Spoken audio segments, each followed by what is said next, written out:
বলিউডের ঝলমলে দুনিয়ায় তারকাদের নিয়ে রসিকতা নতুন কিছু নয়, তবে সেই রসিকতা যখন অপমানের সীমা ছাড়িয়ে যায় তখন তা হয়ে ওঠে বিতর্কের জন্মদাতা।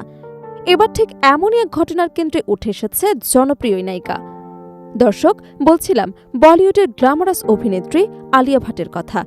নিজের নতুন সিনেমার প্রচারণায় গিয়ে জনপ্রিয় হলেও বিতর্কিত সঞ্চালক সময় রায়নার শোতে একের পর এক কটূক্তির মুখে পড়েন তিনি।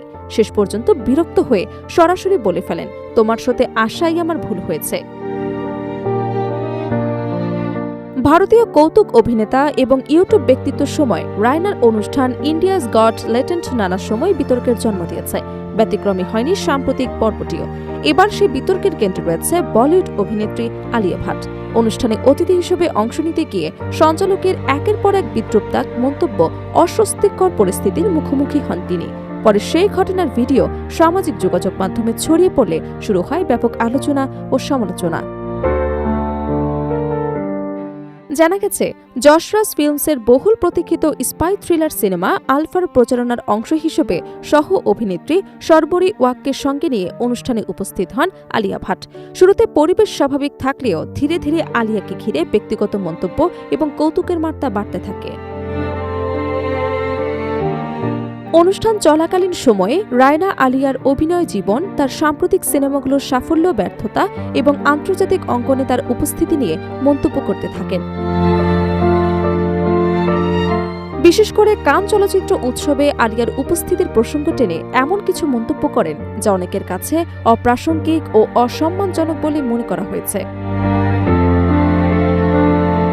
এক পর্যায়ে রায়না বলেন, আলিয়ার মতো একজন বড় তারকা তাদের অনুষ্ঠানে আসা গর্বের বিষয় হলেও এটি নাকি অভিনেত্রীর ক্যারিয়ারের সবচেয়ে খারাপ সময়।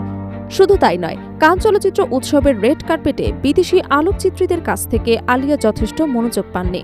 এমন বিতর্কিত প্রসঙ্গ তিনি সামনে আনেন। পরে রসিকতার ভঙ্গিতে বলেন, সেখানে হয়তো কেউ আলিয়ার দিকে তাকায়নি, কিন্তু তাদের অনুষ্ঠানের সব ক্যামেরা অন্তত তার দিকেই তাক করা হয়েছে। এরপরও থামেনি রায়না। কথোপকথনের এক পর্যায়ে তিনি আলিয়ার সাধারণ জ্ঞান নিয়ে ঠাট্টা করেন এবং বলেন তিনি নাকি আলিয়ার চেয়ে তার স্বামী রণবীর কাপুরের অনেক বড় ভক্ত। এসব মন্তব্যে আলিয়া দৃষ্টত অস্বস্তিতে পড়ে যান। যদিও শুরুতে হাসি মুখে পরিস্থিতি সামাল দেওয়ার চেষ্টা করেন, তবে শেষ পর্যন্ত বিরক্তি প্রকাশ করতে দেখা যায় তাকে। সঞ্চালকের ধারাবাহিক রোস্টিংয়ের জবাবে আলিয়া সরাসরি বলে বসেন, তোমার শোতে আসাই আমার ভুল হয়েছে। দর্শকদের একাংশের মতে এই একটি বাক্যই অভিনেত্রীর অস্বস্তি এবং বিরক্তির পুরো চিত্র ফুটে উঠেছে। তবে পরিস্থিতি আরও উত্তপ্ত হয়ে ওঠে রায়নার পাল্টা মন্তব্যে। আলিয়ার কথার জবাবে তিনি বলেন, হ্যাঁ, ঠিক যেমনটা আপনার অভিনীত জিগরা সিনেমাটি দেখে আমি ভুল করেছিলাম। এই মন্তব্য শুনে উপস্থিত দর্শকদের মধ্যে মিশ্র প্রতিক্রিয়া দেখা যায়।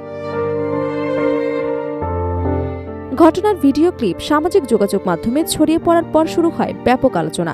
আলিয়ার ভক্ত অনুরাগীরা রায়নার সমালোচনায় মুখর হয়ে ওঠে। তাদের দাবি, কৌতুক এবং রোস্টের নামে কাউকে ব্যক্তিগতভাবে ছোট করা কিংবা অপমান করা কখনোই গ্রহণযোগ্য নয়।